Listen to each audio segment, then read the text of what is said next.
অনেক ধরনের স্যুপই তো খেয়েছেন, এবার তাহলে তৈরি করুন টক ঝাল মিষ্টি টমেটো স্যুপ। নাম শুনেই যেন জিভে পানি চলে আসছে, তাই না? আসসালামু আলাইকুম everyone, welcome back to my channel.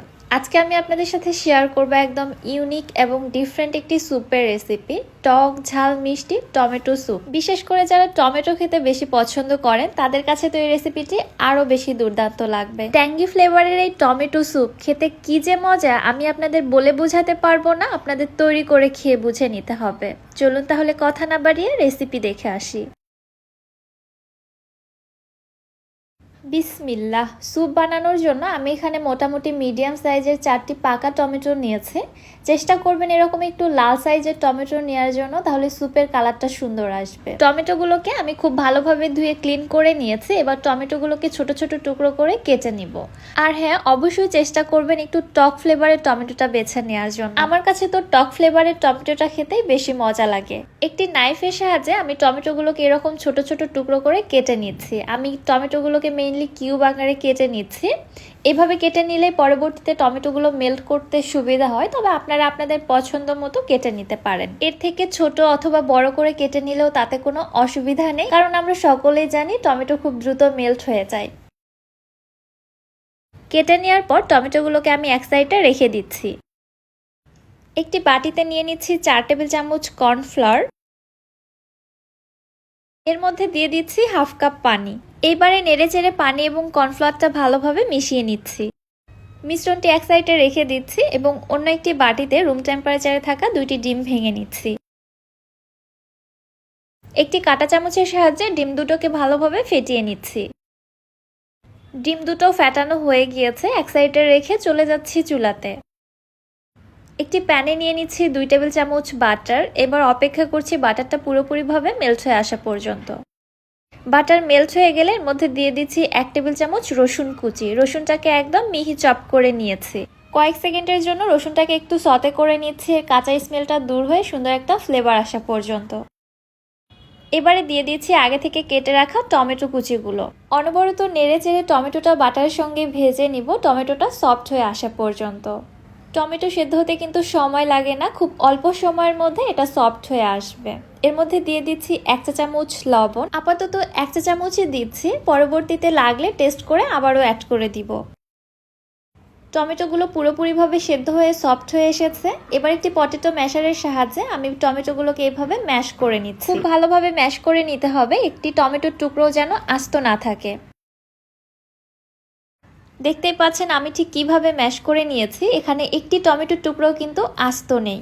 By the way, mash করে নেওয়ার পরে টমেটো পেস্টটাকে আমি আরও প্রায় 1 মিনিটের মতো এভাবে জাল করে নিয়েছি। এবার এর মধ্যে দিয়ে দিচ্ছি 6 কাপ নর্মাল ঠান্ডা পানি। আচ্ছা, আপনারা যদি টমেটোর পরিমাণ কমিয়ে বাড়িয়ে নেন তাহলে এখানে পানির পরিমাণও কমিয়ে বাড়িয়ে নিতে হবে। নেড়ে চেড়ে সবকিছু মিশিয়ে নেওয়ার পর এর মধ্যে দিয়ে দিচ্ছি 2 টেবিল চামচ কাঁচামরিচ কুচি। ঝালটা আপনারা আপনাদের টেস্ট অনুযায়ী কমিয়ে বাড়িয়ে দিতে পারবেন। 1 চা চামচ দিচ্ছি কালো গোলমরিচের গুঁড়া, 1 টেবিল চামচ সয়া সস, 2 টেবিল চামচ টমেটো সস। টমেটো সসটা এখানে অপশনাল, যেহেতু টমেটোর স্যুপ তৈরি করা হচ্ছে, তারপরেও আমি টমেটো সসটা ব্যবহার করলাম, এতে করে টেস্টটা আরও বেশি ইনহ্যান্স হবে। এবারে নেড়ে চেড়ে সবকিছু ভালোভাবে একসঙ্গে মিশিয়ে নিচ্ছি।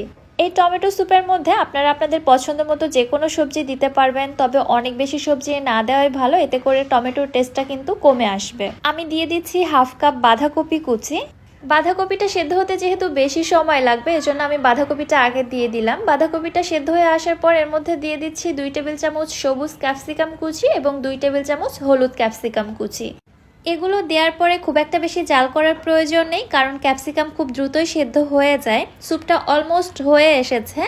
এইবার স্যুপের থিকনেস বা কনসিস্টেন্সিটা আনার জন্য ওই যে আমি আগে থেকে যে কর্নফ্লাওয়ারের মিশ্রণটা তৈরি করে রেখেছিলাম ওইটার মধ্যে অল্প অল্প করে অ্যাড করে দিচ্ছি। মিশ্রণটা দিয়ে সঙ্গে সঙ্গেই নেড়ে দিতে হবে, এছাড়া মিশ্রণটা কিন্তু দলা বেঁধে যেতে পারে। একবারে সম্পূর্ণ মিশ্রণটা না দিয়ে আমি অল্প অল্প করে দিয়ে মিশিয়ে নিচ্ছি। আমার এখানে সম্পূর্ণ মিশ্রণটা লাগেনি, প্রায় 1 চামচের মতো মিশ্রণ বেশি হয়ে গিয়েছে। এই পর্যায়ে মিশ্রণের কনসিস্টেন্সিটা আমার কাছে একদম ঠিকঠাক লেগেছে, এজন্য বাকি মিশ্রণটা আমি আর অ্যাড করিনি। আর আপনারা যদি আরো ঘন থিকনেসের স্যুপ খেতে পছন্দ করেন তাহলে অ্যাড করে দিতে পারেন।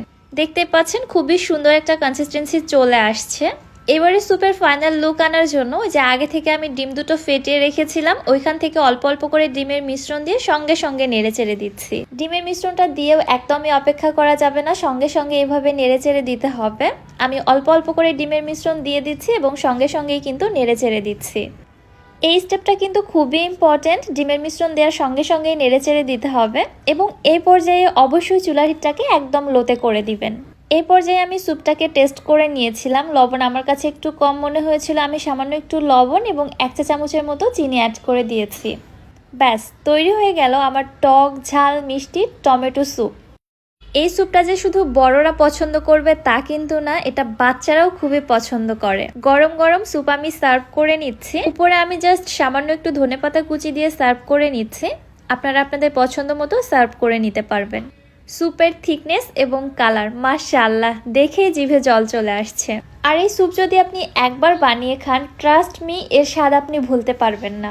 যে বাচ্চারা ডিম খেতে চায় না, সবজি খেতে চায় না, তাদের এইভাবে আপনারা স্যুপ বানিয়ে দিতে পারেন, খুবই মজা করে খাবে। আমি যখন এই স্যুপটা খাচ্ছিলাম আমার তো পেট ভরে গেছে, তারপরেও শুধু খেতেই থাকছি, কারণ এই স্যুপটা অনেক বেশি মুখরোচক হয়। টক ঝাল মিষ্টির কম্বিনেশন কে না পছন্দ করে বলেন। আশা করছি রেসিপিটি আপনাদের কাছে ভালো লেগেছে। ভিডিও কেমন লাগলো অবশ্যই আমাকে কমেন্ট করে জানাবেন। ভিডিও ভালো লাগলে চ্যানেলটি সাবস্ক্রাইব করে দিবেন এবং যারা ফেসবুক পেজ থেকে দেখছেন পেজটিতে ফলো দিয়ে দিবেন। আজকের মতো তাহলে এখানেই বিদায় নিচ্ছি। সবাই ভালো থাকবেন, সুস্থ থাকবেন। আল্লাহ হাফেজ।